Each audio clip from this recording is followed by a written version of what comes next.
start with the session, friends.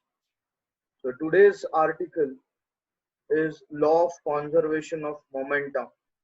We all know how we define momentum. Momentum is defined as product of mass and velocity. And then when we talk about law of conservation of momentum, this statement plays an important role over here. So what is the statement for law of conservation of momentum? Let's understand that. So what it says is, when two or more bodies act upon one another, in simple words, they collide with each other. Say for example. So when two or more bodies act upon one another, that means they collide, then in the absence of external force. Now if this happens in the absence of external force, then you can see the total momentum of the bodies of the system, all bodies of the system in a particular direction will remain same or constant. This is law of conservation of momentum, or in simple words, you can also say the total momentum before collision will be equal to the total momentum after collision, provided no external force acts on the system when the collision takes place. So this is how you are supposed to analyze it, okay? So before I show you the next slide, I want you people to quickly make a note of this so that we move ahead.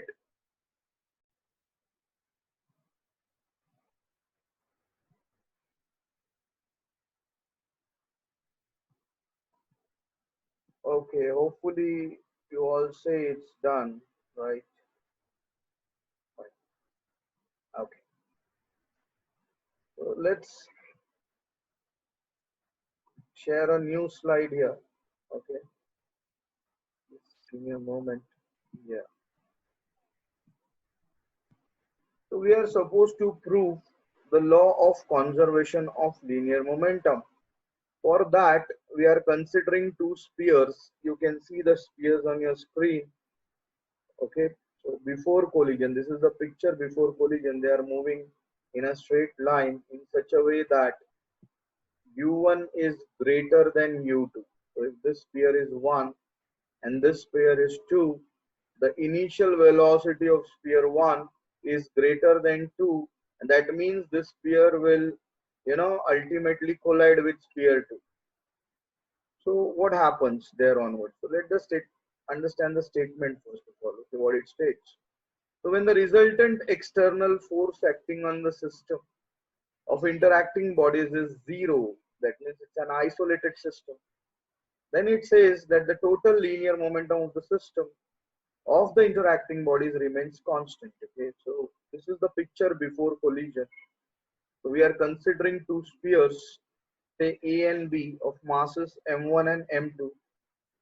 Okay, and they are moving with u1 and u2 as initial velocities such that u1 is greater than u2. So if that happens, that means the sphere 1 will ultimately collide with sphere 2, you can see, because u1 is greater than u2. So this is a picture before collision. So before we talk about what happens during collision, please make a note of this slide basically, and let me know once you're done with it. Then we discuss what happens after collision or during collision in a way. So this is a picture showing you what happens during collision.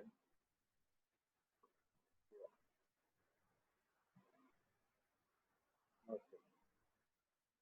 So mostly you people say done. So I believe you have made a note of this. Then ultimately what's going to happen, the sphere 1 will collide with sphere 2, right? And then the next picture comes into consideration over here. So during collision what happens, you can see, as u1 is greater than u2, A goes on approaching B, and at certain instant the spheres will collide with each other, something like this. Yeah, so they are colliding. You can see on your screen, they collide with each other. Okay. So what happens during collision? So before we talk about what happens during collision, you can just make a note of this also quickly so that we move ahead towards the next slide. This animation will keep on happening, so please take a note of it, okay?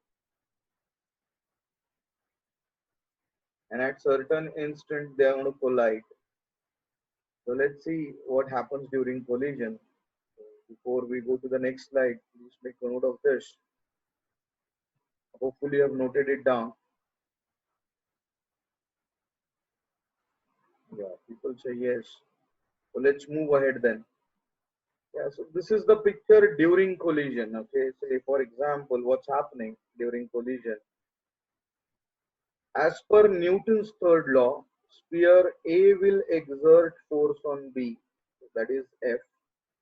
And what sphere B is supposed to do? It is supposed to exert equal and opposite force on A. So obviously, from A to B, if it is F, from B to A, the magnitude will remain same, but the direction will be opposite. So it would be minus F. So this is what will happen during collision. So let's say F be the force exerted by sphere A on B. Then the force exerted by B on sphere A will be minus F. Let T be the time of impact. So when I say T is the time of impact, that means for time T, they stay in touch with each other. And after impact, obviously they will start moving with different final velocities. So let these velocities be v1 bar and v2 bar for both the spheres. So this is the situation which is happening during collision. Please make a note of it before we start framing equations for the given situations. And let me know once you are done with it so that we can move ahead.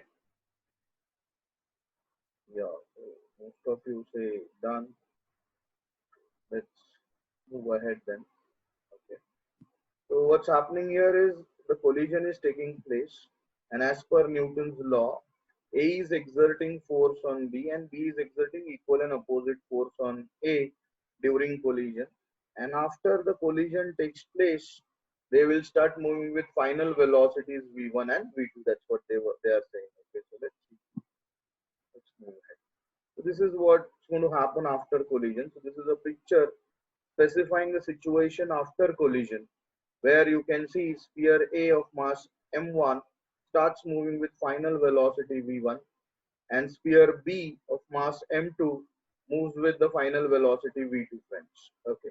Now in the given situation, for sphere B, if we talk about, F is the force, okay, because A was exerting what force on B? So that force was F bar. So you can see, because that force has to be mass into acceleration. But which mass? Because we are considering sphere B, the mass will be m2. Which acceleration? So acceleration of B. So that will be v2 minus u2 by t. So m2 into a2 is F. This is the force acting on B. So simplify it. Let's take t on one side. So what we get is F bar into t equal to, again we can simplify this. You can put m2 multiplied by v2 minus m2 multiplied by u2 bar. Okay, so this is equation number 1 for sphere B, which we get over here. Now similarly for sphere A, we are supposed to get an equation, but then the force is equal but opposite. Again I say the force is equal. B is also going to exert force on A as per Newton's third law, but then it is opposite in direction but equal in magnitude, and therefore this force is represented as minus F bar. You can see on your screen. So this minus F bar is acting on A, therefore it will be m1 into a1, because we are talking about A. It will be m1 into a1, and a1 can be written as change in velocity of a1 per unit time, that is v1 bar minus u1 bar by t. Then we shuffle the values again. You take t on one side, what you get is minus f into t will be, again m1 can be multiplied by v1, so it becomes m1 v1 bar minus m1 u1 bar, you can see. Now if I want to remove this minus sign over here, you can see what I will do is I'll multiply the entire equation by minus sign. The moment I do that, minus into minus will become plus. Here minus into minus, minus into plus will become minus, and here also minus into minus will become plus. So if I shuffle the equation that way, then ft will be equal to, you can see, you can shuffle the equation, then m1 u1 minus m1 v1. This is what you will get finally. So this is the equation 2. Very important slide, friends. In equation 1, we have the value of f into t. In equation 2 also we have the value of f into t. Now we are going to equate these two equations to prove this law. Before we do that, please make a note of this slide, very important slide, and very interesting to know how we have framed equations 1 and 2 for the cases of sphere B and A respectively. So once you are done with it, let me know so that we can move further to discuss law of conservation of, momentum being derived or proved in this case. So mostly people say they are done with it. So let's take their word and let's move ahead. Okay. So now what, as I said earlier, we are going to equate equation 1 and 2. Why we are supposed to equate equations 1 and 2? Because the left hand sides are same, f into t. So we equate 1 and 2, and what we get is,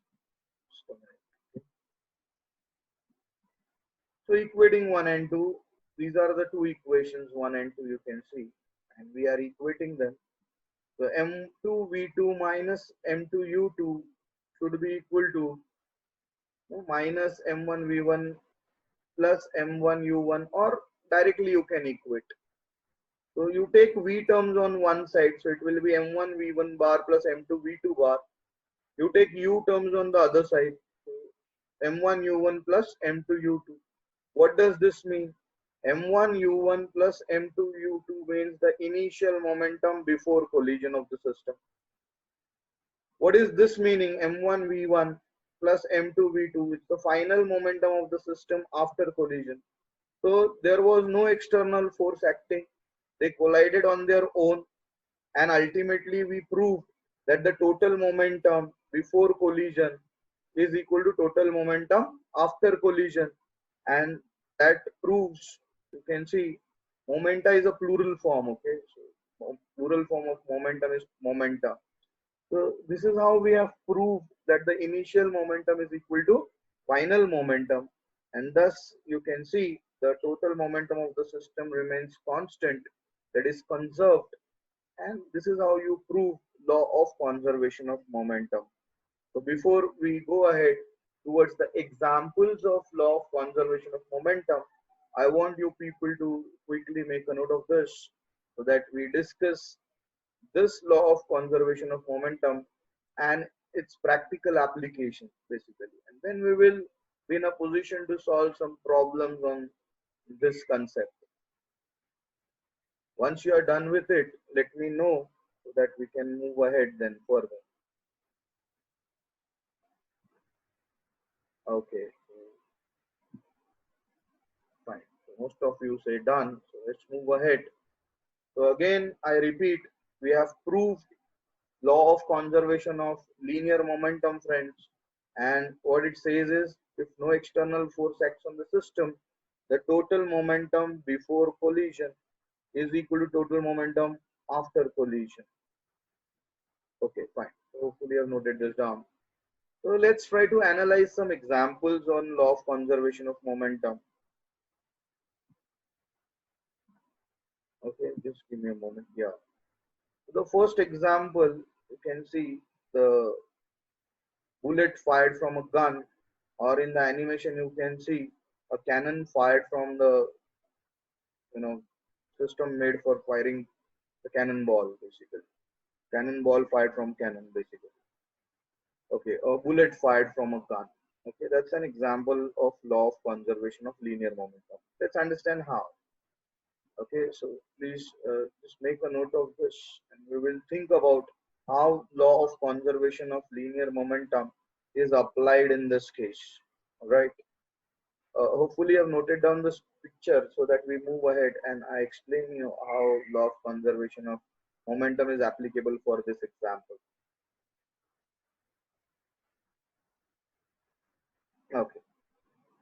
People say yes, they have noted it down. So let's move ahead. Okay, please wait. Yeah, Reva, we are waiting. You tell us.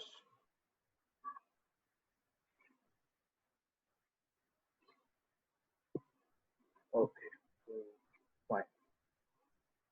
Now let's understand how the law of conservation of momentum is applicable over here. Yeah. So what happens is when a bullet is fired from a gun, you can see the gun recoils. Bullet is fired from the gun, bullet moves forward, the gun moves backward. Before the bullet was fired from the gun, everything was at rest, so the initial momentum was zero. But when the bullet is fired from the gun, what is happening is the bullet moves forward and the gun recoils with some velocity and it moves backward. Same is the case over here in this picture. You can see the cannonball moves forward and the cannon moves backward. Prior to the ball being fired, everything was at rest, so the total momentum was of the system was zero. So the initial momentum of the system in both the examples or both the cases is zero. Now what happens when the bullet is fired or the cannonball is fired from the gun? You can see, okay, so this is the situation where this person is firing the bullet from the gun. So in that case, let's understand the first situation.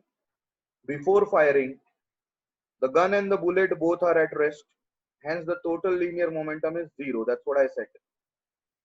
What will happen after firing? So after firing, the total linear momentum will be, okay, after firing, the total linear momentum in this case would be m1 v1, where you can see, v1 is the speed of the bullet and m1 is the mass of the bullet, final velocity of the bullet, and m1 is the mass. M2, you can say either, or you can say M2 is the mass of the bullet and V2 is the speed. M1 is the mass of the gun and V1 is the final speed of the gun. But both are directed opposite, you can see. So this is the direction of momentum, final momentum of the cannonball, and this is the direction of the final momentum of the cannon.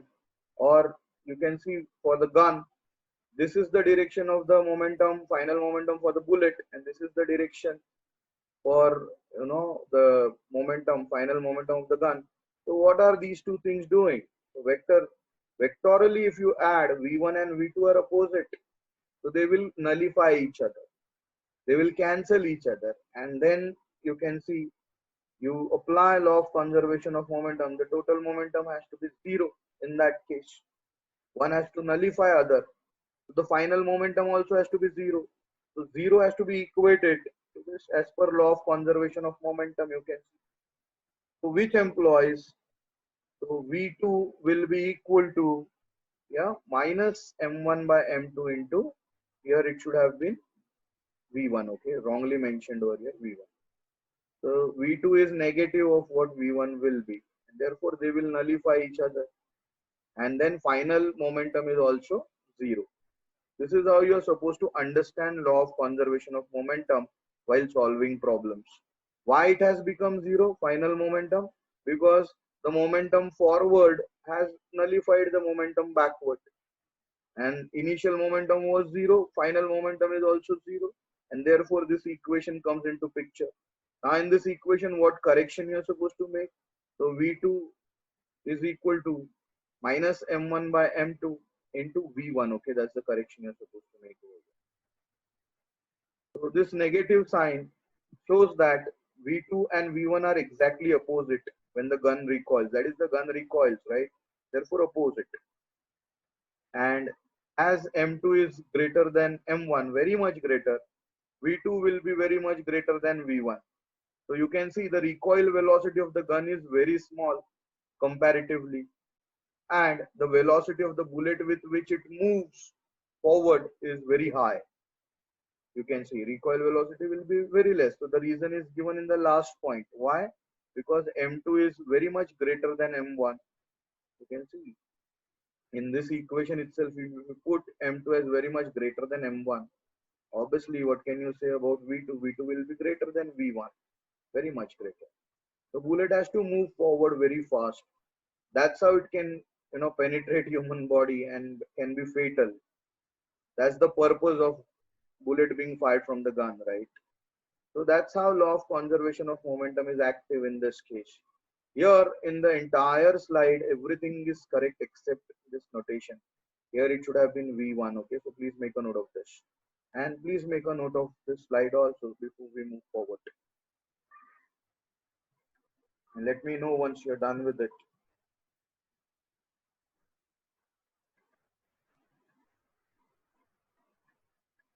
Hopefully you people say you're done with it. Good. So if you have understood this example of bullet fired from the gun in terms of law of conservation of linear momentum, right? So we move ahead then. Let me know if you are comfortable with this situation, because these are the situations which we are going to use while solving problems, friends. So please share your views on this. If you are comfortable with this, I can explain you another example on a law of conservation of linear momentum. Yeah, okay. So Swarali Ananya says yes. Reva says yes. Fine. So let's move ahead then. Let's talk about the second example when we think about law of conservation of linear momentum, and that is motion of a rocket. So here also, before the rocket is being fired, you can see the initial momentum is zero. You can quickly take a note of this so that you have a set of notes basically with you along with the pictures, because at times pictures also make things very clear.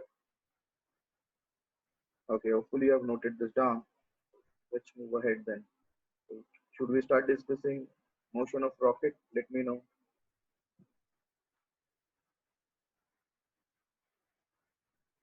Okay.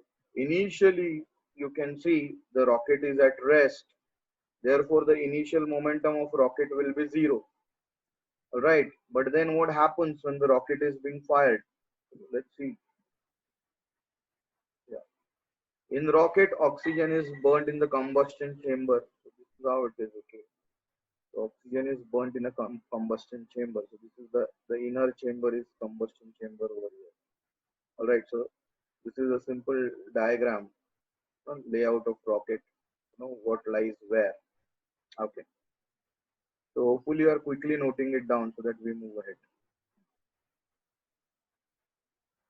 So what happens? The hot gases are ejected. Okay. So again, yeah, yeah. Can you show the picture of that Yeah, yeah.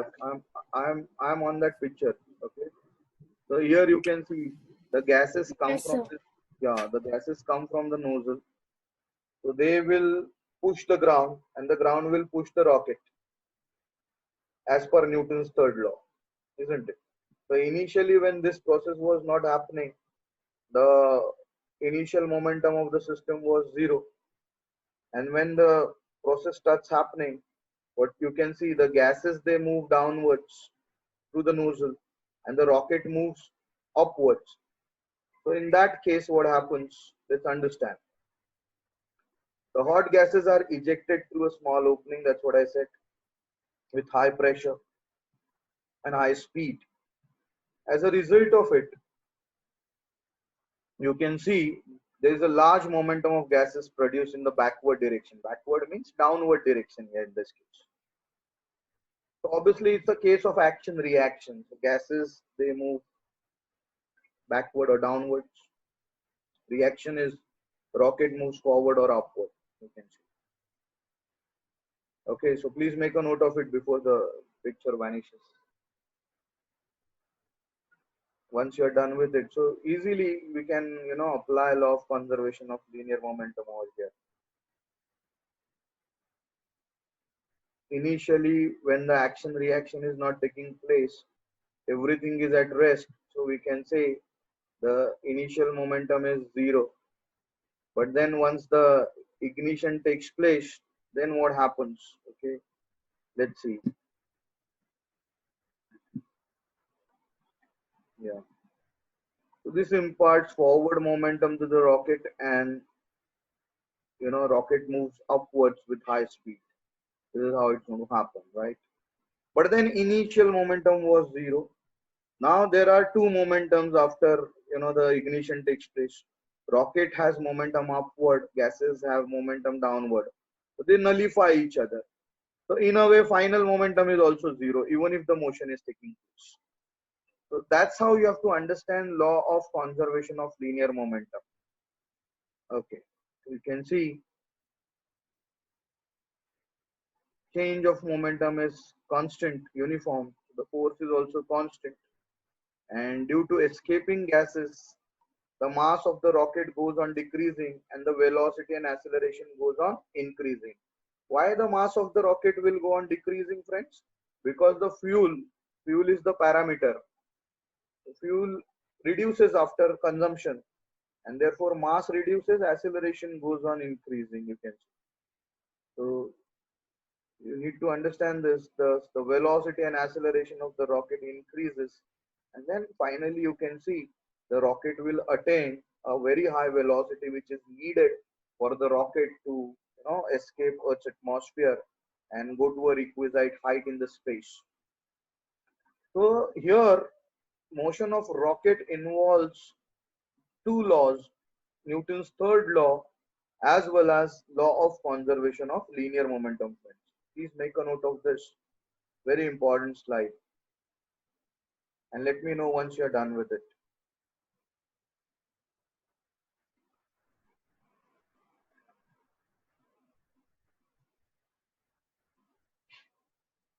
Okay, hopefully I assume if you're done with it. So let's see. Okay, revising done. So let's move ahead then. Okay, so again what I said, let me recall a few points regarding this slide before we move forward. Initially the combustion is not on, so the final initial momentum is zero. When the combustion is on, the gases escape downwards, rocket moves forward. The action reaction pair occurring there as per Newton's third law. So the gases they push ground, then the air, and then which in turn pushes the rocket upwards. There are two momentums. Upward momentum of rocket is nullified by the downward momentum of gases.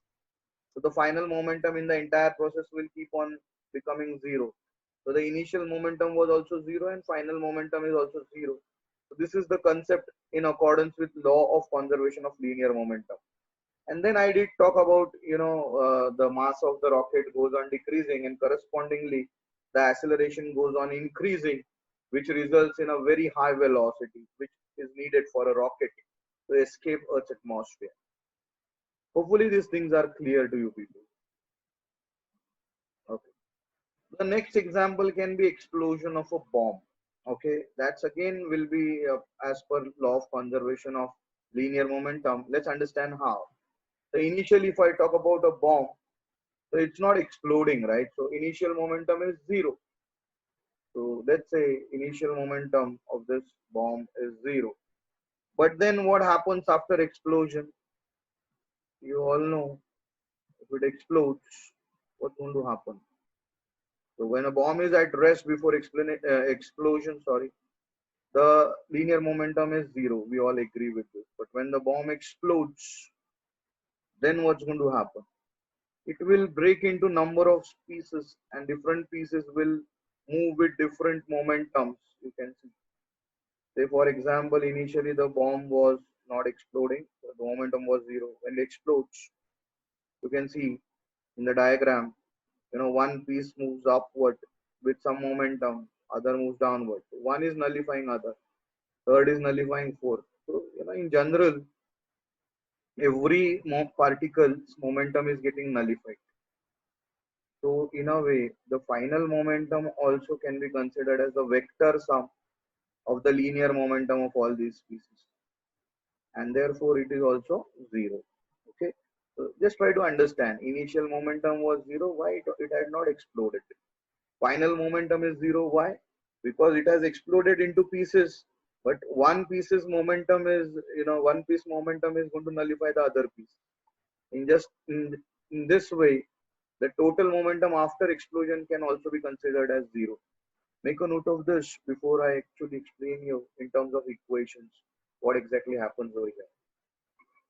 Let me know once you're done with it.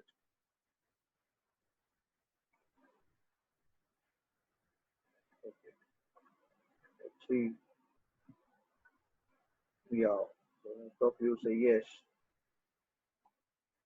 So let's move ahead then. Let's understand what happens. Okay, so let's say it can explode in n number of pieces, but just for the sake of convenience, I consider that it has exploded in 4 pieces, and the masses are m1, m2, m3, and m4, and their velocities would be v1 and v2, v3, and v4 correspondingly. So the linear momentum of the 4 species would be given by, initial, you can see p1 will be m1 v1, p2 will be m2 v2, P3 will be M3 V3, and P4 would be M4 V4. Okay. Now, as no external force is acting on the system, the total linear momentum is conserved. That's what we have discussed. So let's say total momentum has to be equated to 0. So what was the initial momentum? 0. And that has to be equal to final momentum. So in final momentum, this would be the equation. M1 V1 plus M2 V2 plus M3 V3 plus M4 V4. Actually, you can extend it to n number of pieces, but here we have considered only 4 for our convenience. Now what's going to happen? The directions of V1 and V1, V2, V3 and V4 will be such that they will nullify each other. So whatever was the initial momentum that was 0 would be the final momentum that is 0. Therefore, this equation is being considered. So while solving problem, this equation will play an important role. So it's not only about explosion of bomb. Most of the collisions, law of conservation of linear momentum is being followed, and this is to be used while solving problems. Please make a note of this before I actually explain you how we solve problems based on this. Once you are done with it, let me know so that we move ahead towards dealing with the problems, friends. Yeah, so most of you say yes. Good, we are done with it then. Okay, fine. So most of you say yes. So what we will do now, we have understood the concept of momentum, law of conservation of momentum. We will try solving problems on this. So give me a moment where yeah, so I present you the question to solve, based on law of conservation of momentum. Now what is this question telling you? Calculate the recoil velocity of a gun of mass 5 kg which fires a bullet of mass 50 gram with a velocity of 500 meter per second. So you are supposed to find the recoil velocity of the gun. And once that is done, there is one more additional aspect you have to calculate over here. That is the impulse. Calculate the impulse given to the bullet. It gives to the bullet basically.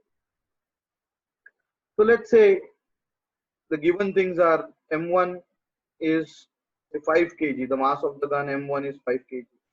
M2, the mass of the bullet is 50 gram converted into kg multiplied by 10 raised to minus 3. So M2 becomes 0.05 kg, friends. Now, by the principle of conservation of linear momentum, just now we have framed the equation.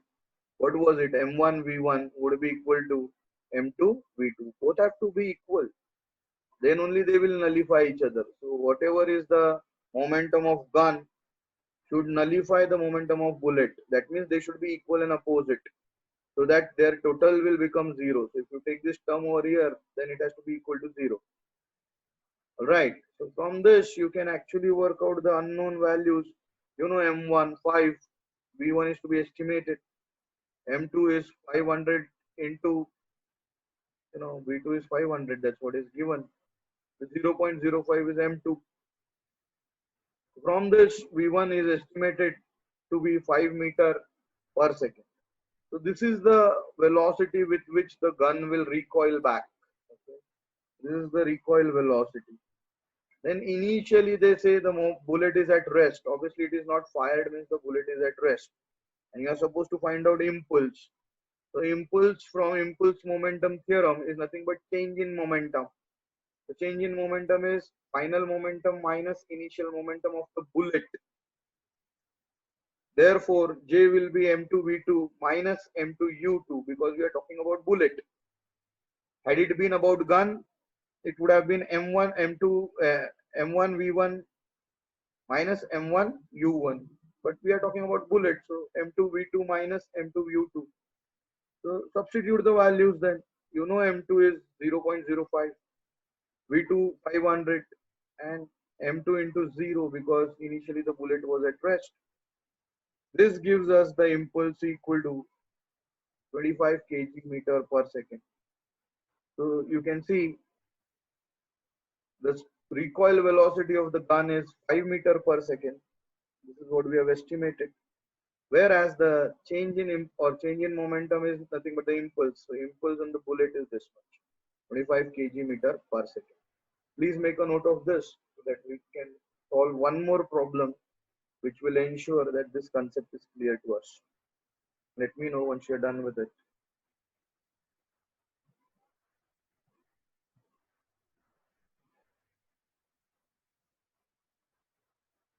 Okay. Most of you say done. Yeah. Okay.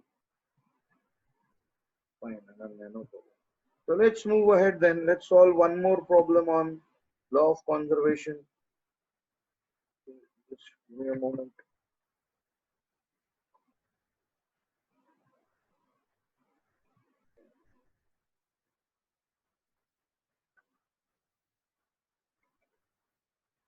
Okay. Just give me a moment. Yeah. Here they say, okay, what all things are given to you? Concentrate in this problem. A body of mass 2 kg traveling with a velocity of 4 meter per second makes head-on elastic collision. Okay, what is elastic? That would be the next part of discussion, but let's understand it over here. Let's try dealing with it. Okay. So what is elastic collision? This is something which we have to study. So this comes under types of collision, friends. So, as of now, I give you this question for you to practice because we are supposed to discuss elastic collision in this, and we will talk about elastic collision in the next session, not this session. So therefore